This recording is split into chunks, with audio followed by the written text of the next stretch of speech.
Welcome to our virtual Crystal Lore Full Moon Circle. We're so excited for you to join us. Crystals are a unique part of Mother Earth's makeup and require several key characteristics to be considered a crystal. For me, the knowledge that crystals must have a very regular geometric shape is important, as math and geometry are one of the ways humans can connect with the underlying divine source. The flat surfaces and sharp geometric points create for us a direct energetic line to Gaia. The atoms, molecules, or ions that create crystals are arranged in a specific repeating pattern that extends throughout the entire structure of the crystal. Even the smallest repeating unit of a crystal structure will mimic and define the larger structure's overall symmetry. Although we often think of quartz crystals when we talk about crystalline structure, the simple table salt is also classified as a form of crystalline structure. Feldspar and galena, and some metal like titanium alloys can form crystals. Even the dreaded kidney stone contains the wetellite crystalline structure, and of course, snowflakes are one of the most beautiful examples of a crystalline structure. As we meditate and consider the crystal and its form and structure during this full moon circle, consider what form and structure your life is in and how you can begin to align with the symmetry and repeating pattern of the crystalline structures. It is now my honor and joy to hand off this broadcast to our founder and senior minister for her welcome, Reverend Selena Fox. Thank you, Reverend Dia, and thanks to everyone who is joining us tonight. Bright blessings of the full moon. Indeed, some people energize their crystals every full moon, and tonight we invite you, wherever you may be, those of you who are joining us live, as well as those of you who may be tuning in soon or even a while from now, to work with us and to connect with crystals tonight. I invite you to work with a crystal image, or if you happen to have a crystal handy, whether it be a cluster or a individual crystal, you may want to have that available as we work together tonight to celebrate the full moon and to deepen our understanding of this wonderful part of nature. I invite you now to imagine the light of the full moon flowing in upon you, and imagine that light flowing into each of us. And if you have a crystal handy or you want to envision one, imagine that light of the full moon coming down and blessing you and blessing the crystal or whatever crystal objects you are imagining right now or connecting with. May we connect with each other in great ways. May we celebrate our connections now and in times to come. We're going to be sharing lore, stories, meditations, workings all around crystal. And may we each find some way of connecting and celebrating crystals and the full moon. If you haven't already done so, I invite you to put into comments, where are you joining us from, whether it be live or later? And if there's a particular form of crystal you work with, I invite you to share that now or sometime during our time together. If you have a particular practice that you really enjoy working with crystals with, we invite you to share that as well. So sacred crystals, sacred moon, To you we attune. So be it. And now I have you join here from the Zoom here in Wisconsin more southerly and connect with Marin, one of our bards and one of our teachers. So, Marin, let us know some things. Sure thing, Selena. Greetings and welcome to our Crystal Lore Full Moon Circle broadcast. I'm Marin, and I'm coming to you from my home here in North Central Florida, USA. On behalf of all the Circle Sanctuary volunteers with us tonight, thank you for joining us and welcome.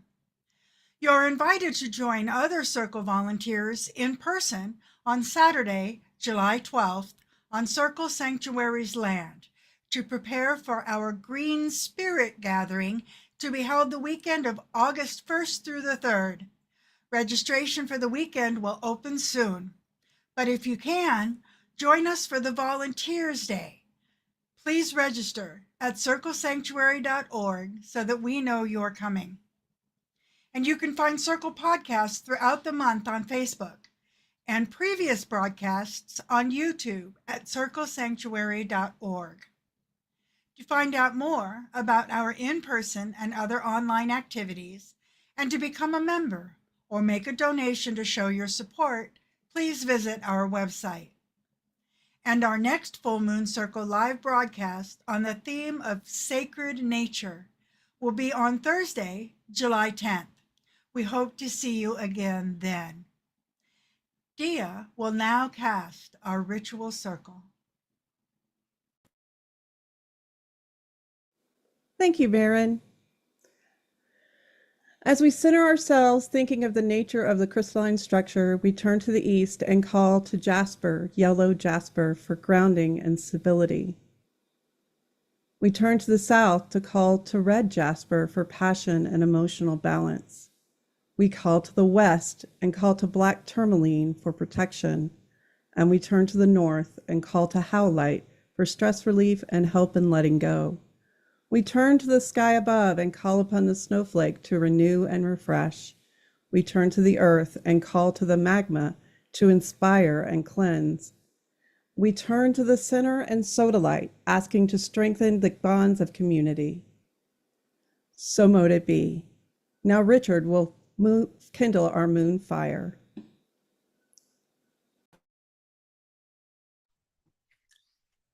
Thank you, Dia, for casting our ritual circle. I'm Richard. I'm doing this podcast from my home in Madison, Wisconsin. Fan mail can be sent courtesy of Circle Sanctuary. This full moon has been designated the Crystal Lore Full Moon. Crystals can be shiny and have a deep fire within some of them, but that fire is stone cold and does not heat and spark like the kindled fire.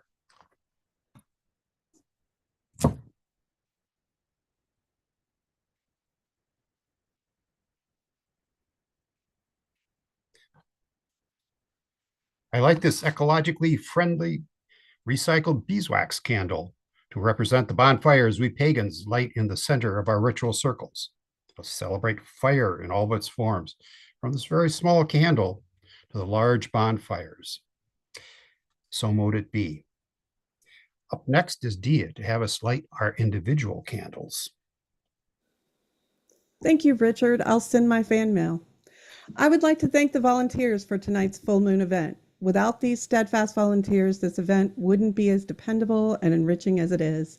And as we all light our candles and hold them up, let us be joined with the thought of community as one light standing against the darkening skies. Let us visualize this light following all who travel to Pagan Spirit Gathering in the coming days and upon the PSG site in the coming weeks. Let us especially visualize energizing safe energy for all those who volunteer to make PSG come to fruition. Now we will turn things over to Selena, who will talk about quartz crystals and the sacred land. Thank you, Dia. Crystals, crystalline structures. Quartz, part of the earth, all around the earth. You know, quartz occurs naturally around the world.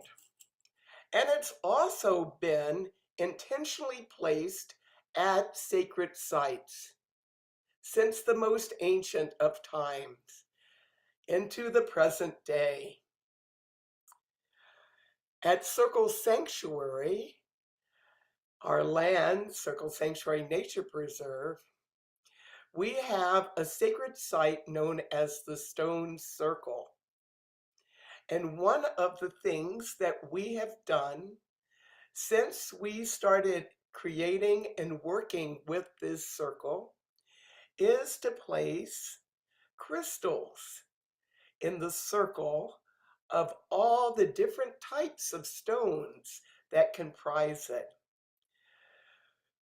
It's well known that some of the ancient stone circles were megalithic, huge, each stone weighing tons.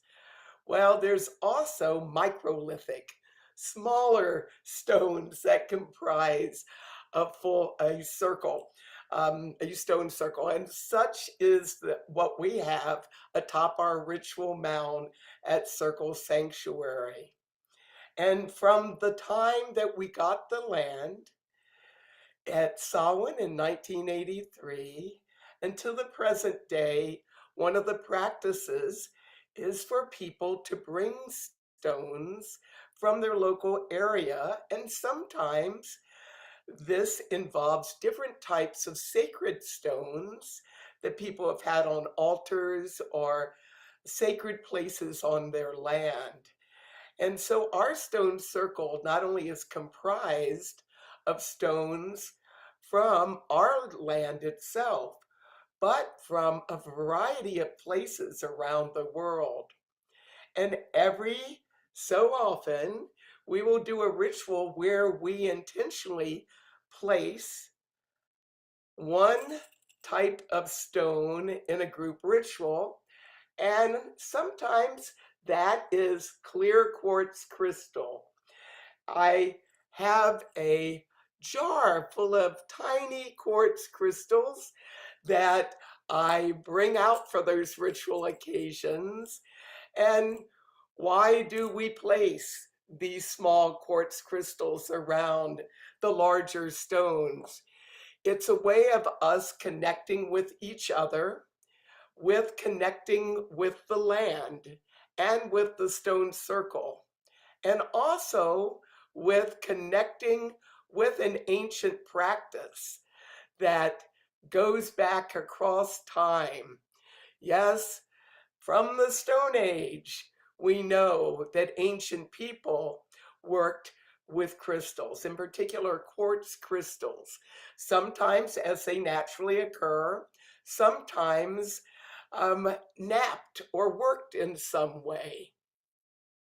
One of the things about working with crystals as a means of connecting with a particular piece of land is there's an energy about it, and you can, with intention, use, in particular, quartz crystal to connect the land with workings that you do there, as well as when you're at a distance. And quartz crystals also can be used in home blessing. When my husband and I had our home built 25 years ago, and the foundation was being poured, one of the techniques that we did was put quartz crystals, large quartz crystals, in the foundation of the house. Now, each person will have to determine whether that's an appropriate thing for you to do or not. We did talk to the construction crew in advance before that happened. So one of our favorite practices is to use quartz crystals to connect us with the spiritual dimensions of land and of places and of communities. So I invite you to think about ways that you've worked with quartz crystals where you live. Do you have a quartz crystal at your own home? Some people find that to not only be good for oneself, for cleansing and healing and balancing and specific forms of sacred work, but as a way of connecting with the place where one dwells, as a way of deepening our connection, not only with the place, but planet Earth, which is the source of rock crystal. So we give thanks to the crystals that are gifts from planet Earth, the sacred Earth, Mother Earth, and may we continue our own understanding and practices in connecting with crystals in sacred ways. I invite our sharing to continue as Marin shares some lore and experiences with smoky quartz. Thank you so much, Selena. Hello again, everyone. Many years ago, I lived in Asheville, North Carolina, and one of my friends lived not so far away in Boone, North Carolina. Back in 2013, we traveled together in my old RV to a Samhain festival held down in Florida. And in thanks for providing the ride and a home base for while we were there, she gave me this beautiful smoky quartz crystal. Ooh, isn't it gorgeous? She dug this out of the ground of the land that she was living on. She told me these types of crystals were all over her property and that this piece called out to her to bring to me. I've always been a fan of crystals and absolutely fell in love with this beautiful piece of our Mother Earth that has both smoky and clear quartz in it, as well as some of the dirt still clinging to it from the land there on that Appalachian mountain. Over the years, it has traveled with me from home to home, and it has always had a prominent place, either on my altar or displayed where folks can admire its beauty. Many moons have charged this crystal over the years, and that energy, along with the natural energy of the crystals, has brought me peace, has helped me to release emotional baggage, and always reminds me of my friend and the kindness and friendship she showed in digging this up for me. In researching more about this beautiful crystal on the net, I found several very helpful resources that really educated me on this beautiful crystal. And I learned that smoky quartz is a translucent crystal that varies between shades of black, gray, brown, and clear, and it gets its colors from carbon inclusions in the stone and from natural irradiation in our earth. Smoky quartz is universally prevalent across cultures, both ancient and modern, and it carries with it a rich history of folklore and beliefs. Smoky quartz is the national gem of Scotland, and it's known as Cairngorm there. It holds a prominent place in Scottish folklore, predominantly as a representative of the dark powers of the earth gods. When the Celts first began colonizing the British Isle circa around 300 BC, they would mine smoky quartz in the Cairngorm Mountains of the Scottish Highlands. They called the dark stones morion, while the lighter yellow-brown variety were dubbed Cairngorm, named after the mountain range. Such was the appeal of this holy stone that many people would wear smoky quartz every day, forging pins for their kilts and decorative brooches to wear on their chests. The stone was also inlaid in other jewelry and weapons, including the Scottish dagger or sock knife, which is still a part of the proper kilted dress uniform today. The Celtic Druids also believed it had transformative powers when touched by moonlight. This I believe. Smoky quartz is also revered in other corners of the world, holding special meaning to the Maori tribes of New Zealand, the Mesoamericans, the Egyptians, the Greeks and Romans, and to the Chinese as well. In Greek mythology, it's often associated with Hecate, the goddess of magic, the crossroads, and the night, and can represent the dark power of earth gods and goddesses. In Egypt, smoky quartz was made into small beads or polished cabochon style to adorn the wealthy and the privileged, and it was often buried with the dead to help guide their souls to the afterlife. At the height of the Renaissance, smoky quartz enjoyed a massive resurgence of popularity in Europe and was often worn by many members of the European aristocracy as a faceted, cut stone. I mean, just look at all the beauty inside of that stone. For folks who work with crystals in their magical and metaphysical practices, this unique gemstone is highly valued for its properties of serenity and positive energy, as well as for its aesthetic allure. Connected to the root chakra, this crystal gem is thought to ground spiritual energy in the physical world. It is one of the most grounding and protective stones available, and can help to keep one anchored in reality, keep you focused and feeling secure. You can use it as a tool to help you let go of negativity and stressful emotions, replacing them with feelings of calm and centeredness, which can help you work through whatever challenging circumstances you may be facing. During times of adversity, this beautiful quartz gemstone can offer a sense of inner strength, resilience, and security to help with emotional rebalancing, and it can restore calmness to your soul and spirit, helping one to have a more joyful outlook of life. I'm keeping it very close to me these days.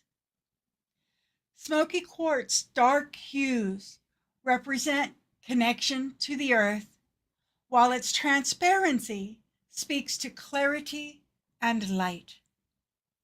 It represents a disseminating light into darkness, ushering in fresh opportunities and beginnings. And it's a powerful healing stone with numerous benefits for mental, emotional, and physical health. When used in meditation and inner reflection, it can alleviate stress, fear, depression, and negativity while cleansing and purifying the aura and energy fields. It promotes positive thoughts, forgiveness, and emotional calm, providing comfort in grief and aiding in letting go.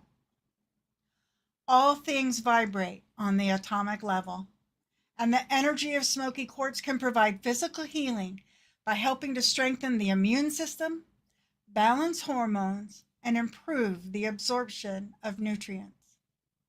Spending time with your smoky quartz can also cleanse and activate the root chakra, dissolving blockages, grounding your spiritual energy, and strengthening your sense of self.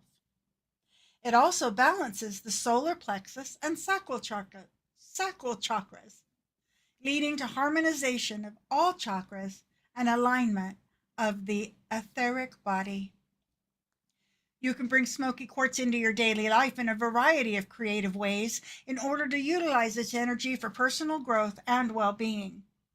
Jewelry, such as pendants, can help you to keep the stone's energy with you throughout the day, and it can be placed over the solar plexus chakra to enhance intuitive abilities.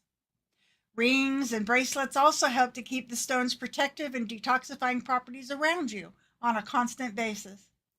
Choose jewelry with raw and naturally formed pieces to deepen your connection. You can do as I have done and display your smoky quartz crystals or geodes around your home or your office to cleanse the environment of negative energy and to bring energy into places that may feel stagnant. In your meditation space, smoky quartz can amplify your focus and prevent distraction. Placing a large crystal point facing you during seated meditation can open your third eye and crown chakras, helping you to reach a deeper meditative state. Having these stones in your home or office also brings smoky quartz protective energies, one of its most renowned attributes, into play. This stone has the ability to absorb and transmute negative energy, acting as a shield against psychic attack, stress, fear, and other harmful influences. Holding a smoky quartz crystal, such as the one you may have on your necklace or your altar, can create a barrier around your aura, keeping out bad vibes and warding off negative entities or spirits. Always remember to clean your smoky quartz with clear water and mild soap only when it gets dusty or dirty. Recharging can be done by either placing in sunlight or in moonlight for a few hours, and using sound from a singing bowl or bell near the stone helps to recharge the bountiful properties of this beautiful crystal. As much as I have relied on this gem over the years, there is so much I didn't know about this magical stone, and I'm looking forward to incorporating some of these new findings into my own magical and introspective work. May what I have shared with you today help you do the same. And now I invite Selena to come back to share more about quartz crystals across time and cultures. Thank you, Maren. And many of the things you've shared about smoky quartz can apply to some other forms of quartz as well. And that was a very good summary of the multifaceted crystal lore and practices. The mineral quartz is the most common mineral found on Earth. It's found in countries around the world and in many colors. So with smoky quartz, you've got a darker color. There's a quartz known as citrine, which is yellow.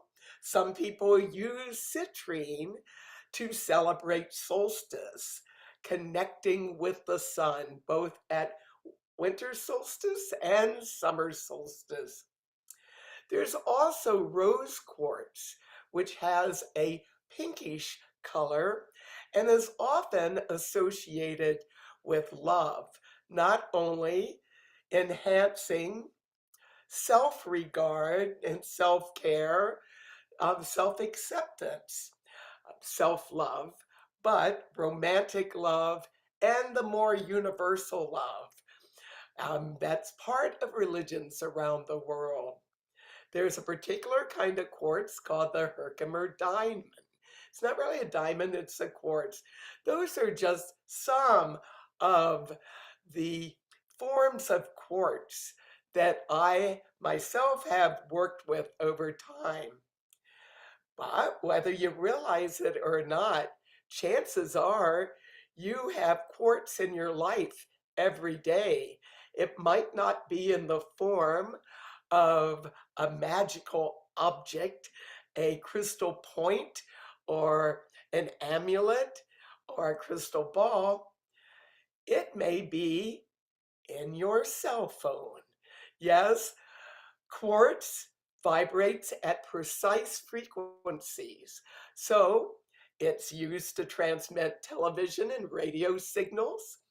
It's found in clocks and watches and TVs in GPS devices. And yes, quartz is also used in microscopes, in telescopes, and lasers. So in contemporary times, it's very much part of our world, and in a more hidden way for many of us. We go back in time to Mesopotamia, 7000 BCE. Yes, quartz crystals were used by cultures from in that part of the world, and we know that there are Neolithic sites in Europe that have rock crystals and crystal fragments that have made up part of ceremonial offerings at sites. Several years ago in 2022, there was a number of reports coming out from Dorstone Hill in Western England near a site known as Arthur's Stone. And at this 6,000-year-old ceremonial site connected with burials, there were several hundred worked fragments of clear rock crystal. In fact, the largest collection of worked rock crystal ever found in that part of the world. Let's take a journey over to Ireland now. One of the best known of the ancient Irish sacred sites is Newgrange. It's known because above the main entrance there is an opening, and on winter solstice dawn, as the sun rises, light pours in to this big round sacred mound structure, and it goes down the passageway to the innermost part of the Newgrange mound. What is less talked about but very prevalent is there's this amazing wall that's all around it made of white quartz. And there's been a lot of scholarly speculation of why that's there. And we know that that quartz was not found from the local area. It actually was seen to come from a further area. So it must have been very important to haul that much quartz to that ceremonial site. And as Marin mentioned, there's all sorts of cultures across time that have had not only smoky quartz as a sacred stone, but other forms of quartz. And we know that some of the uses of quartz were ceremonial as well as decorative, because some quartz formed into talismans, into necklaces, and in other objects have been passed down through the years. Some are in museums and some are in private collections. I'm very thankful that now that we're in the digital age, there's more opportunities for people to share about quartz crystals in different forms across time. We can view this on the World Wide Web. Sometimes quartz might be featured as a talisman or an amulet. Sometimes it was to seal a business deal. Sometimes it was to honor the dead. Sometimes as offerings for one or more forms of the divine. And you're going to find quartz crystal in its different forms in Assyria, in ancient Rome, in ancient Greece, in ancient Egypt, among the Celts. You'll find it in what's known today as the Americas. You'll find it in Asia. And you'll find quartz in ceremonial forms in a lot of different ways.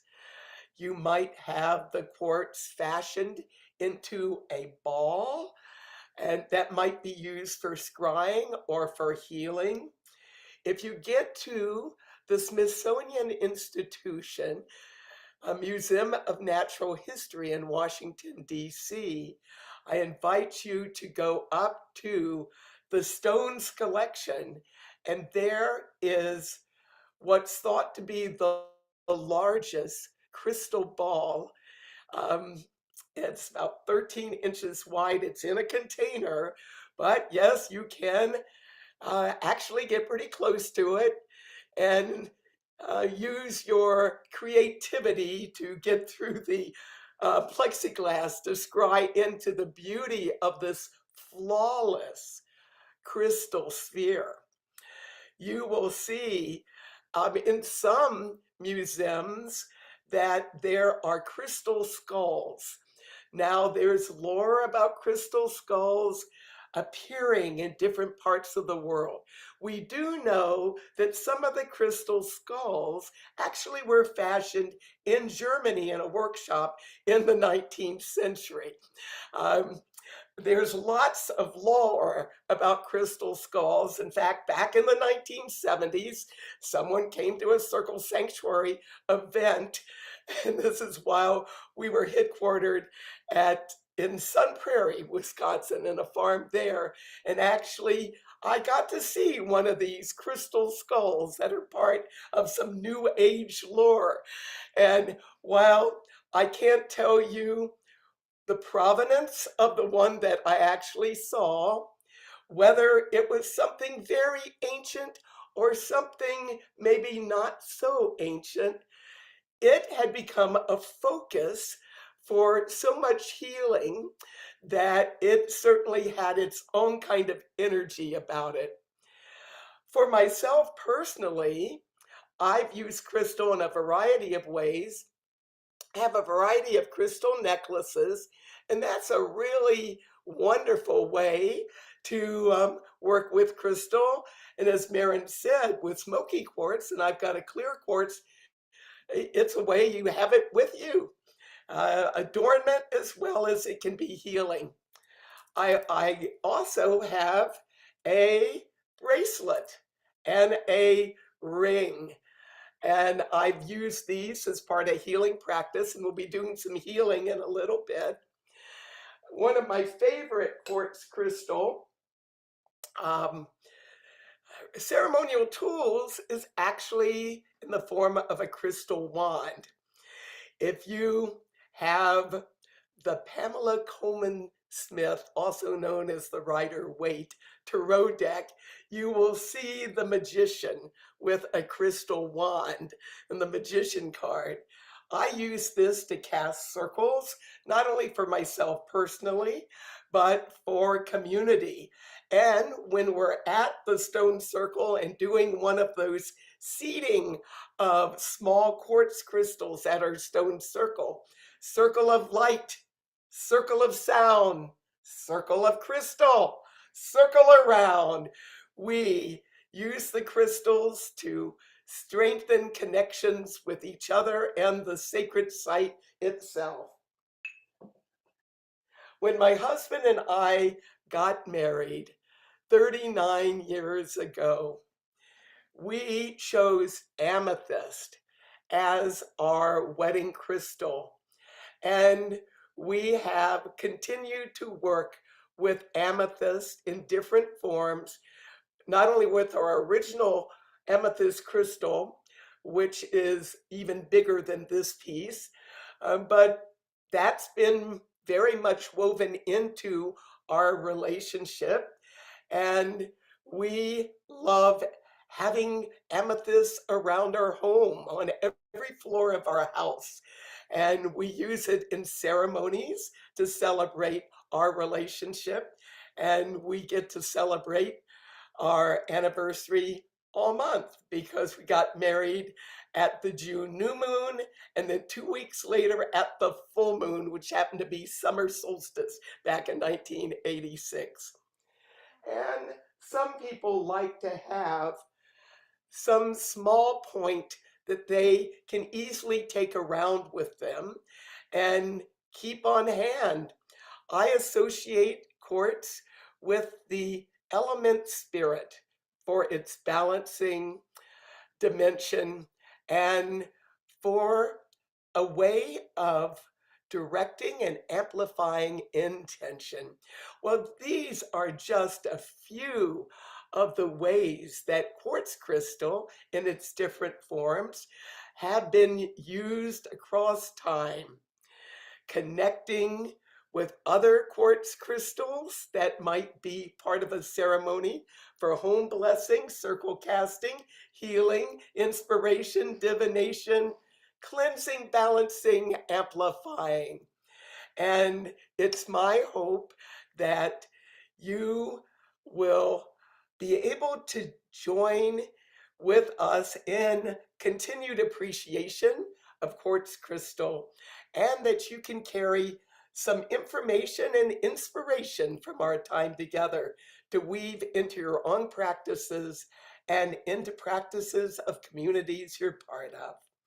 Now, I invite Michael, one of our bards, to share some poem with us. Hi, everybody. My name is Michael. I am one half of Black Willow Starling. My partner Nora and I are not performing a song tonight, but instead I'm going to be doing just a short talk about a crystal ball. Nice one there.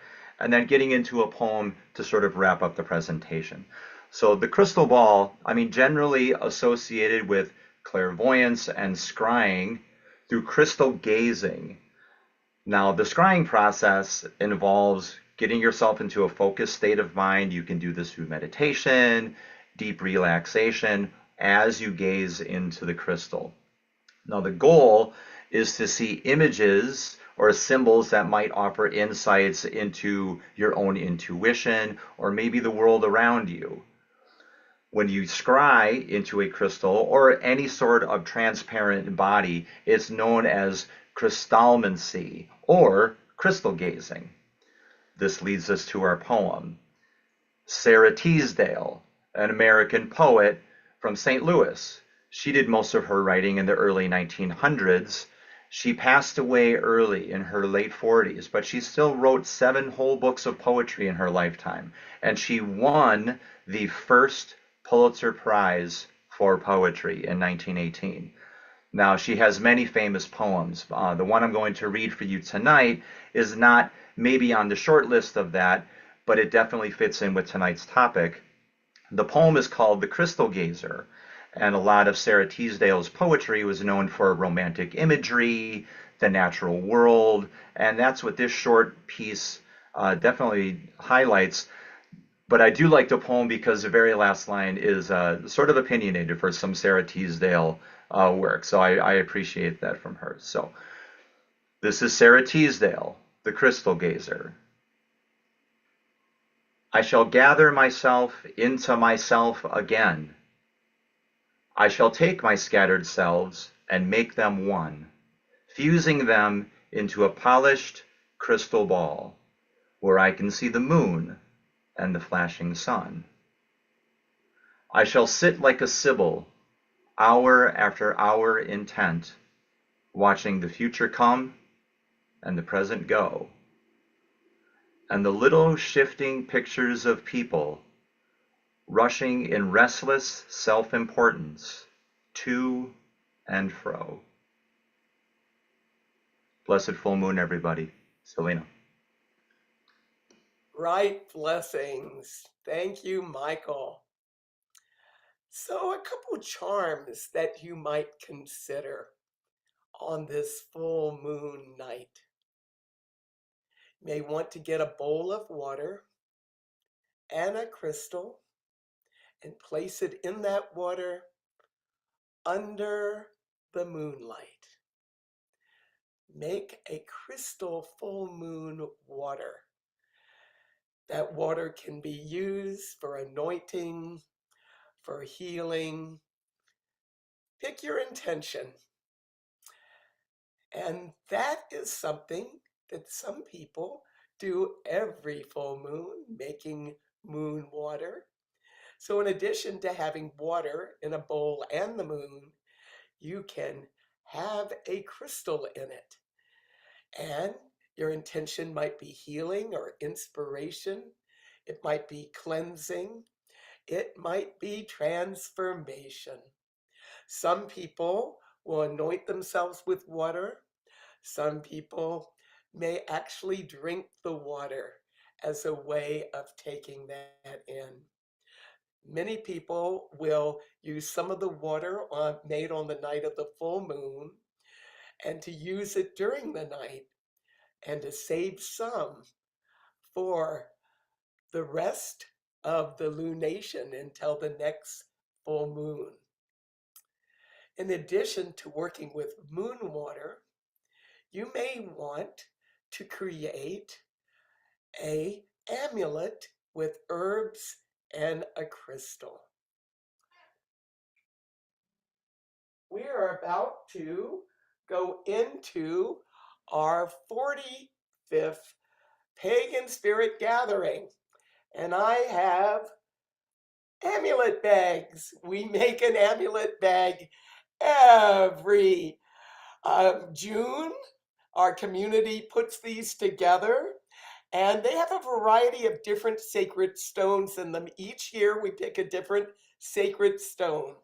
Well, I thought as part of doing show and tell about charm making, and in honor of our 45th anniversary of Pagan Spirit Gathering, I'm going to actually open the spirit bag that I made 45 years ago in community. Have not done this before, and I did a little pre-work here. It was very well put together. There's mugwort in it, and for the first time in 45 years, I'm bringing forth the crystal that we had in it. And I bring it forth with the intention that we had back then, that we have good connections and well-being amongst people involved in nature spirituality. We connect with each other. We connect with the sacred earth. We connect with our intention to be forces of well-being here on planet Earth.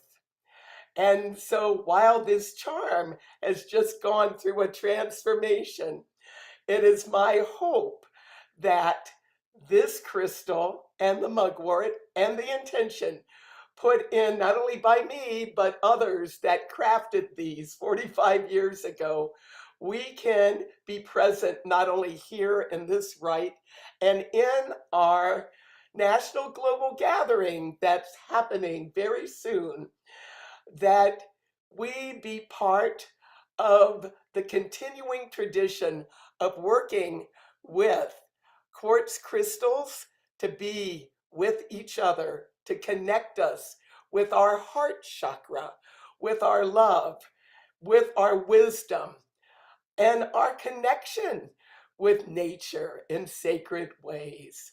So I'm going to put it back into this amulet and add it to the rest of my spirit bag collection, which has been going with me to every Pagan Spirit Gathering since we started. And if you haven't registered and can join us this year, I do invite you to join us in spirit. We have moved our gathering to a new venue in the northern part of Wisconsin.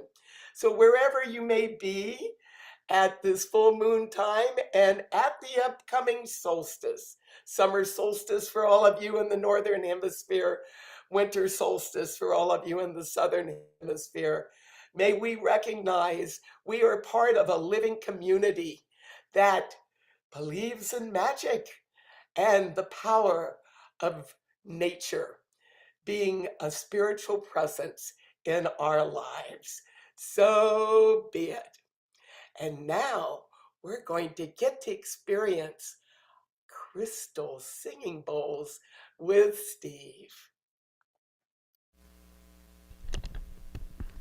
Greetings all. In keeping with the crystal-driven nature of this evening, I'm actually not going to be playing the crystals directly. I'm using a crystal-driven mechanism, otherwise known as a computer, and all these sounds I've sampled both crystals of my own that I've struck gently, as well as crystal singing bowls. Using I'm a little bit of techno geek here, using a Sonic Pi system sitting on type of super collider running Ubuntu on a Raspberry Pi 5. So sit back, relax, and maybe imagine yourself in that when we hit midsummer, in that one chamber in Newgrange with its crystal walls.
Blessed be. And now, Blessed be. going back to Selena. Crystal healing for self. What a wonderful meditation. And as we move to conclude our time together, we do a healing working for others and for the planet as a whole. I got this image of the earth many years ago from my husband while he was doing his doctorate work studies out west. And it opens up. And inside this earth is a crystal. And literally, this crystal, dedicated to planetary healing, has gone to a variety of interreligious, international, multicultural, multilingual gatherings around the world. The Parliament of the World's Religions. The centennial was in 1993, 1999, South Africa. And from there in 2004 in Barcelona, Spain. And yes, and it also went to Sydney, Australia, and Salt Lake City, and Toronto. And in 2020, it was online. And more recently, back in 2023 in Chicago. So as I hold this crystal and Chris the Bard plays some flute music, I invite you to connect with this and to connect with well wishes for planet Earth as a whole and particular places and those in need. Let the sound of the flute guide you in your healing practice to send healing to all in need and to our planet as a whole.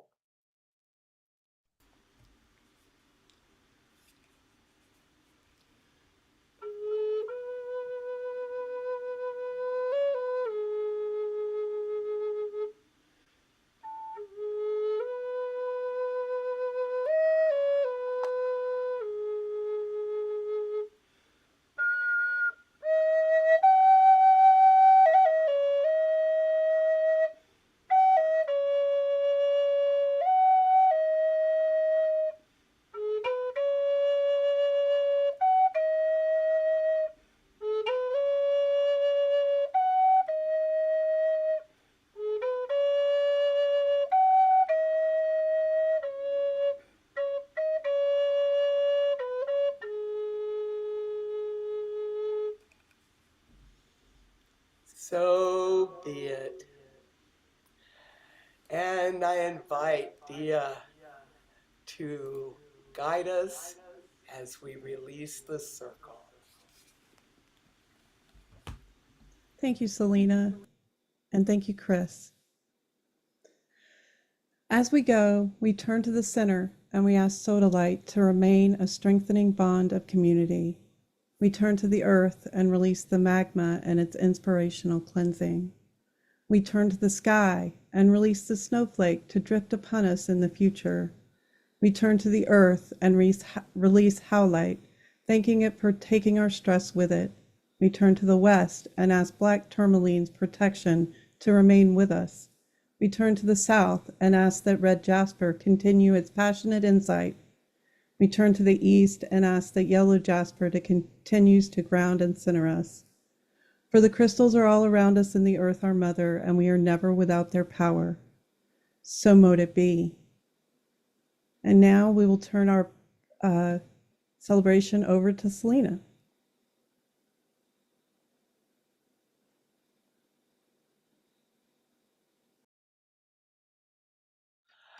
As we hold our candles up and as we reflect on our time together, let us give thanks to the moon. Let us give thanks for community. Let us give thanks for crystals. reflect on a word or a phrase, something that you carry from this crystal lore full moon circle into your full moon tonight and into your lives. And I invite you, whether you're joining us live or later, to share that word or phrase and to give us whatever other feedback you would like or things you want to share. Thanks for being part of this circle. And while it's time for our circle to be open, it's never broken. Merry meet and merry part, and merry meet again. And so now Steve is going to share where we have tuned in from, and then Melissa will close us out with some announcements. Greetings, all. Well, this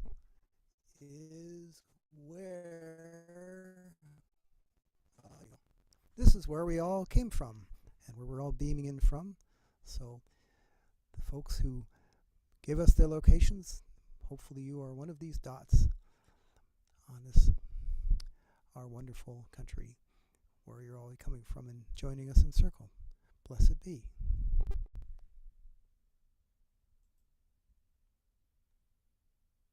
Thank you for joining us for this virtual full moon circle. Please join us again on Thursday, July 10th for our Sacred Nature full moon circle broadcast. I'm Melissa, and I give thanks to our other wonderful Circle Sanctuary volunteers on the broadcast tonight: Chris, Dia, Marin, Richard, Michael, and Steve. And of course, Circle Sanctuary's founder and senior minister, Selena Fox. Thank you all. If you'd like to be a presenter on one of our monthly Full Moon Circle broadcasts, please email circle@circlesanctuary.org and put Full Moon Circle in the subject line. We hope to see you in person for our Volunteers Day on July 12th or at our Green Spirit celebration the weekend of August 1st through 3rd. Please consider joining the Circle community by becoming a member or support us with your donations. We author a wealth of nature spirituality information on our website, where you can also find links to our weekly Circle podcasts. And check out our extensive archives on Circle Sanctuary's YouTube channel. Wishing you all bright full moon blessings. Blessed be.